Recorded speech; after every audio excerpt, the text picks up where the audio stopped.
جو شیاطین جن جو تھے، علی ملک سلیمان سے مراد ہے علی عہد ملک سلیمان، حضرت سلیمان کے زمانے میں چونکہ اللہ تعالیٰ نے ان جنات کو حضرت سلیمان کے تابع کر دیا تھا، تو وہاں پر چونکہ ان کا اب جو ہے کوئی میل جول زیادہ تھا لوگوں کے ساتھ، تو وہ انہیں کچھ اس قسم کی چیزیں سکھاتے رہتے تھے، گویا کہ اندر سے تخریب کاری۔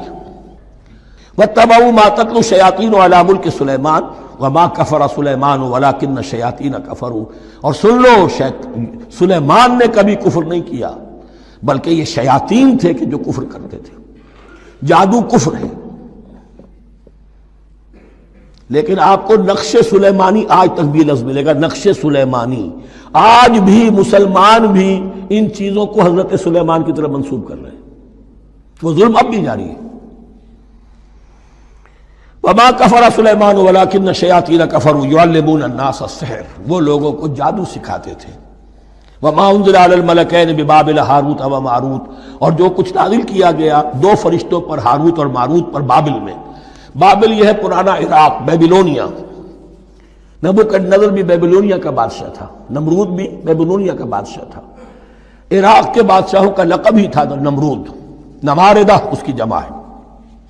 تو حضرت سلیمان کی حکومت جب تھی تو وہاں پر یہ لوگ جنات جو ہیں وہ اس قسم کی تخریب کاری کر رہے تھے، تو اللہ تعالیٰ نے آخری آزمائش کے لیے دو فرشتوں کو زمین پر اتارا، اور وہ انسانی شکل میں لوگوں کو جادو سکھاتے تھے، بتاتے بھی جاتے تھے دیکھو جادو کفر ہے، ہم سے مت سیکھو، لیکن اس کے باوجود لوگ سیکھتے تھے، تو گویا کہ ان پر اتمام حجت ہو گیا کہ اب ان کے اندر خباثت جو ہے پوری طریقے سے گھر کر چکی ہے۔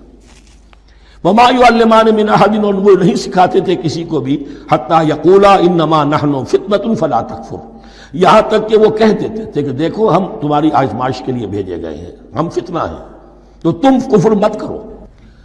فیتعلمون منہما ما یفرقون به بین المرء وزوجہ، تو وہ سیکھتے تھے ان دونوں سے وہ شے کہ جس کے ذریعے سے تفریق کر سکے ایک شخص اور اس کی بیوی کے درمیان، تفرقہ ڈالنا گھروں کے اندر، فساد۔ اب بھی یہ عورتوں کے اندر یہ کام بڑی تیزی کے ساتھ چلتے ہیں، تعویذ اور دھاگے اور کیا کچھ گنڈے چلتے ہیں۔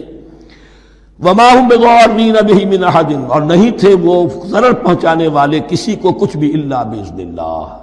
ایمان کا تقاضا یہ ہے کہ چاہے کوئی دوا ہو وہ بھی باذن رب کام کرے گی، ورنہ نہیں۔ کوئی اور اسباب طبیعیہ ہے، ان کے بھی اثرات ظاہر ہوں گے اگر اللہ چاہے گا، اس کے بغیر کچھ نہیں ہو سکتا۔ جادو کا بھی اثر ہوگا تو اللہ کے اذن سے ہوگا، تو بندہ مومن کو ڈٹے رہنا چاہیے اور مقابلہ کرنا چاہیے۔ وما هم بضارین بہ من احد الا باذن اللہ ویتعلمون ما یضرهم ولا ینفعهم، اور وہ سیکھتے تھے ان سے وہ چیزیں جو ان کے لیے مضرت بخش تھی، ضرر پہنچانے والی، اور انہیں نفع نہیں پہنچاتی تھی۔ وَلَقَدْ عَلِمُوا لَمَنِ اشْتَرَاهُ مَا لَهُ فِي الْآخِرَةِ مِنْ خَلَاقٍ، حالانکہ یہ بات ان کے علم میں آ چکی تھی کہ جس نے بھی اس چیز کو حاصل کیا، جادو سیکھا،